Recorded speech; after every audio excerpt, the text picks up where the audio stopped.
Talk about a bunch of earnings that we have today. Then the first corporate on our show is Signature Global. They reported a good set of third quarter numbers with pre-sales perking up 47% year on year. We have with us Rajat Kathuria, who joins in to discuss the performance itself. Rajat, thank you so much for joining in. Of course, we did have your sales numbers quarterly update that came by already. Pre-sales up 47% in the third quarter. Where do you see that number for the full year as we end FY24 and your target for FY25? Yeah, so thanks for inviting us to the show. So, see, what we're witnessing in the real estate space, especially in the Gurgaon NCR market, is a sustained sort of, uptake on volumes. So I'll put an analogy here. So let's say it's not a situation that you stack up a store and you're seeing more customers coming into it. It's a situation wherein, you're stacking up a store, it's kind of getting emptied, and you're again kind of, stacking it up. So if you look at the last 3 years and not just this last quarter, we doubled our sales between FY21 and FY23.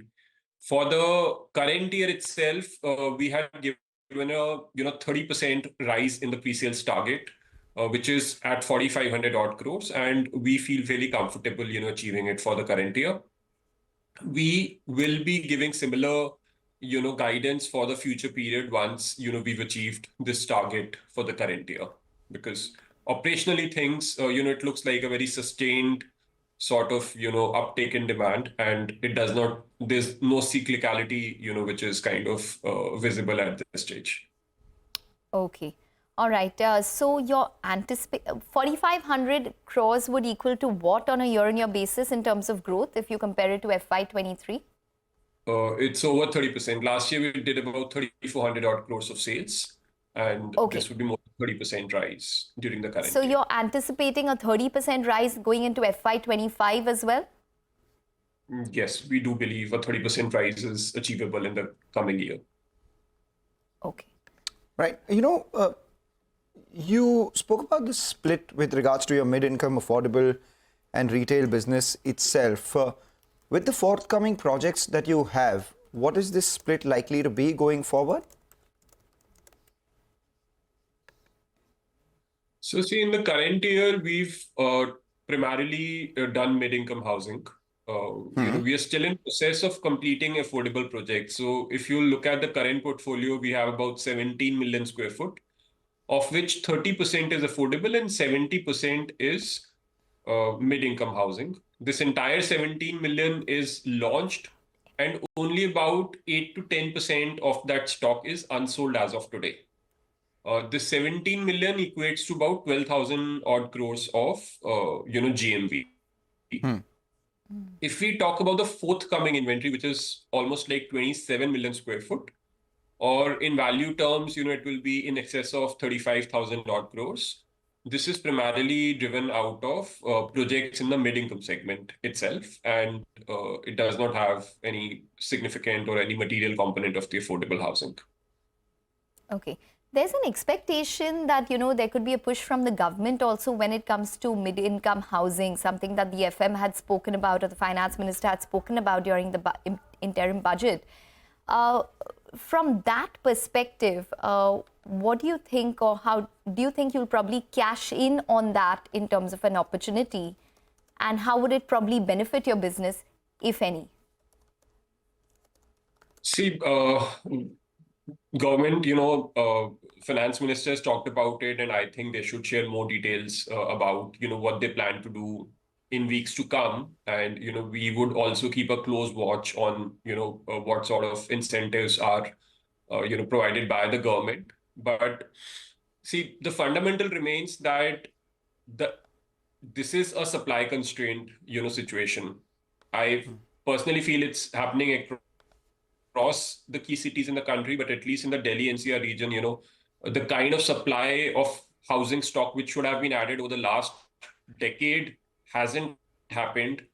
And, there is a need of a lot of supply to be created over the years to come. So, whatever incentives, government provides, I think it will be a very welcome step for the entire industry.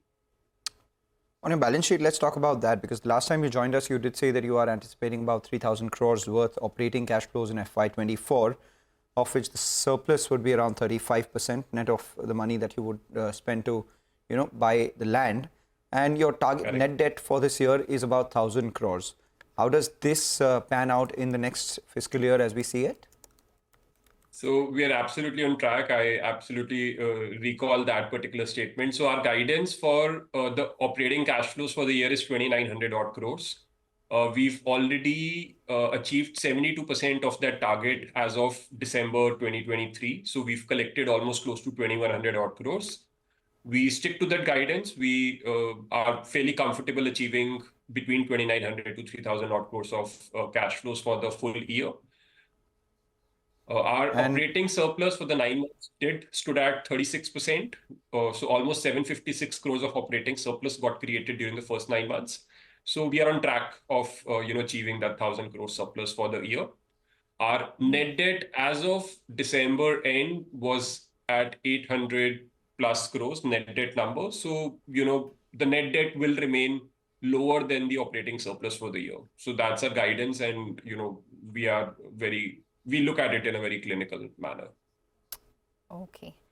Your realizations have moved up quite significantly in the past couple of years, from FY21 all the way from 3,977 to around 9,800 as of 9 months of FY24. What can you guide for going into FY25, maybe even FY26? Where do you probably see these realizations peak? So see, realizations have gone up because of two primary factors. In the earlier years, we used to focus a lot on affordable housing, whereas we are doing more of mid-income housing over the last year, this year. So that's one of the key factors why realizations have gone up. Second, there have been certain industry tailwinds. I think prices in general in the market have gone up, and that's also getting factored into the realizations of the company. Fundamentally, we would want to see volumes grow up and realizations of value grow up only at a particular pace. It's better for the industry in case we are able to achieve higher volumes, meet demand of more and more families in terms of providing product which is at a reasonable or an affordable price. It could be in the mid-income segment, but something which is, I would say, at a competitive price. Our target will be that we increase pricing only at sort of inflation levels, 5 to 8% and not more. But if industry dynamics are such that prices go up, then we'll probably reconsider on it. All right. Thanks a lot, Rajat, for joining in and giving us your update and outlook for the next few months and the entire year. We will keep track of your sales, and we will have a conversation with you by the end of the next quarter as well. Wish you a good one. Very much. All right, let's take a short break, come back on the other side. There are a lot of stocks which are buzzing around on the back of their third quarter results, some news updates which are coming in as well. So a bunch of them, what we'll do is we will take note of all of them when we come back. Suven Pharma down 7%, Bharti Airtel among top Nifty gainers today.